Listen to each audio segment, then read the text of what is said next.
Le défi que je me suis imposé avant les vacances m'a permis de bien avancer les couches de base du donjon. Néanmoins, après déjà 2 séances complètes sur ce donjon, il est très loin d'être terminé. Donc on va maintenant s'attaquer à la suite de la peinture. Bienvenue sur la chaîne Gemini, j'espère que cette vidéo vous plaira. Si c'est le cas, n'hésitez pas à vous abonner, à liker, on s'approche petit à petit des 100 abonnés, ça me fait très plaisir. Et puis en plus, j'ai de nombreux échanges avec certains d'entre vous, donc c'est vraiment plaisant. On s'attaque tout de suite à la suite de la peinture avec les coulées de boue sur les murs et on va ensuite enchaîner avec le lavis de toute la boue.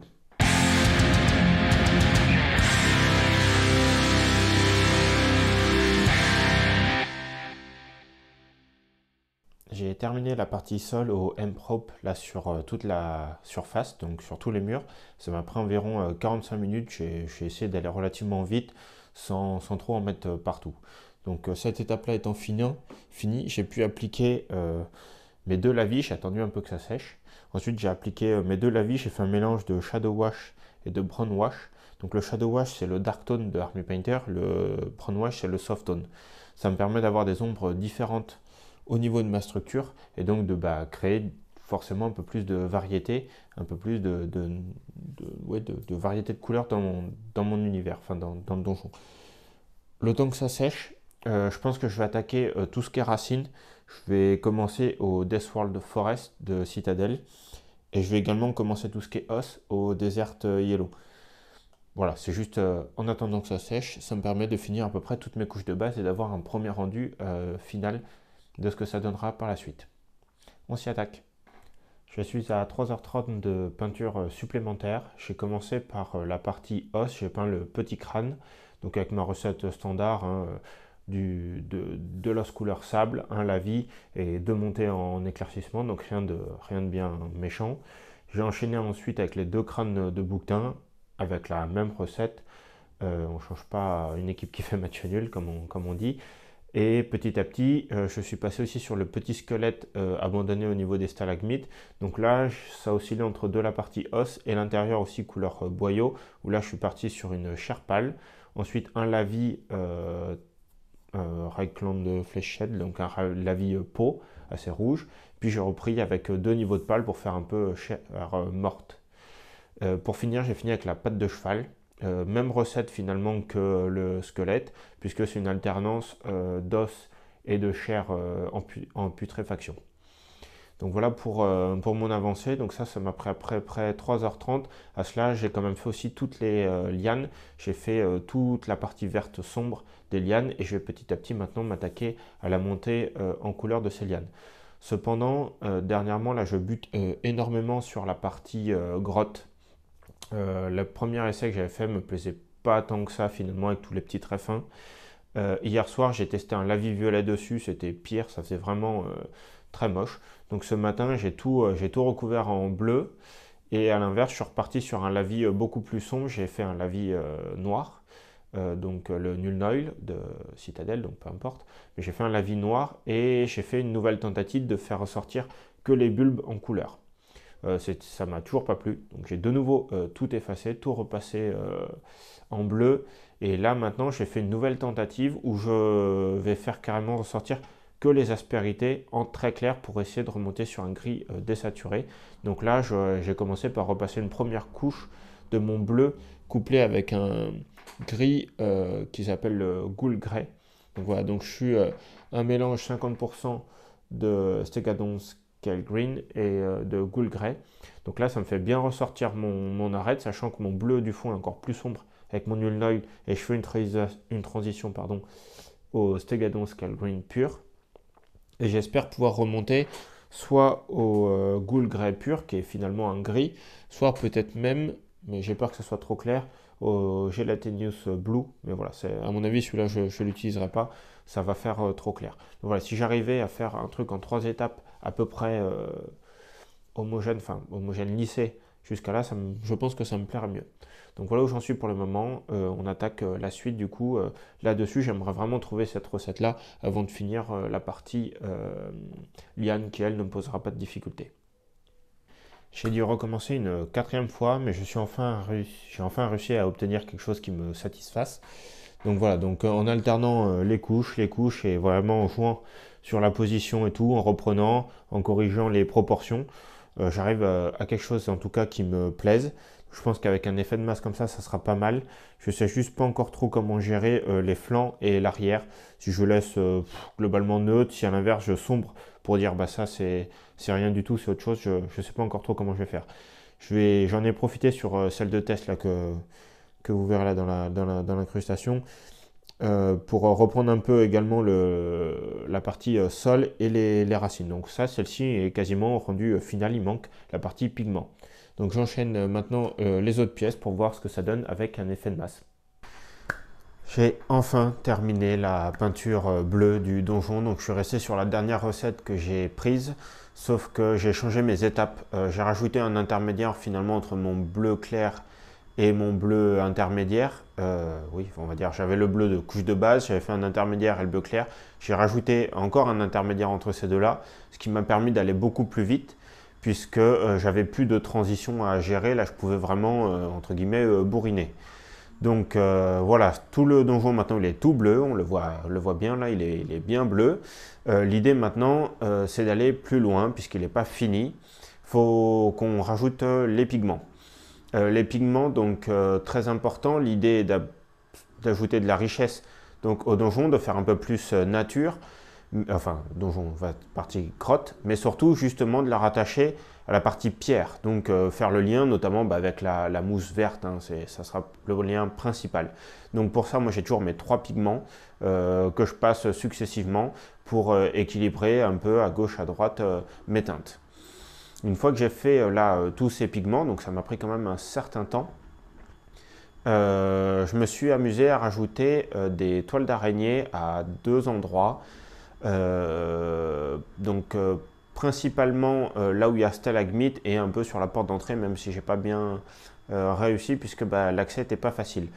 Pour cela, j'utilise la super glue en gel que je mets entre 2 doigts et puis quand elle commence à sécher, hop, je tire des fils de super glue. Ça marche relativement bien. Là, je n'ai pas ultra bien réussi, mais ma super glue est très très vieille. Je me demande si elle n'est pas un peu périmée. Donc voilà pour quelques détails. Et enfin, je me suis attaqué aux touffes d'herbe. Donc comme je l'avais précisé au début du projet, l'idée est d'en mettre peu, pas dans les zones où on marche. Donc finalement, on se retrouve avec des zones plates sans herbe forcément parce qu'on va poser des figurines. Mais je les ai mis dans tous les coins, dans tous les rebords et dans tous les murs au niveau des stalactites. Donc globalement, ça fait quand même pas mal de verdure. De loin, ça se voit pas mal. Dernière étape qui nous reste à faire, on retourne sur la palette humide. Ce coup-ci, il n'y a plus que le noir dans ma sélection des peintures. J'ai tous les bords à faire. Tous les supports là où il y a les aimants à faire en noir. Alors c'est clairement pas la partie la plus drôle, finir là-dessus c'est un peu lourd, surtout après un projet qui est très long.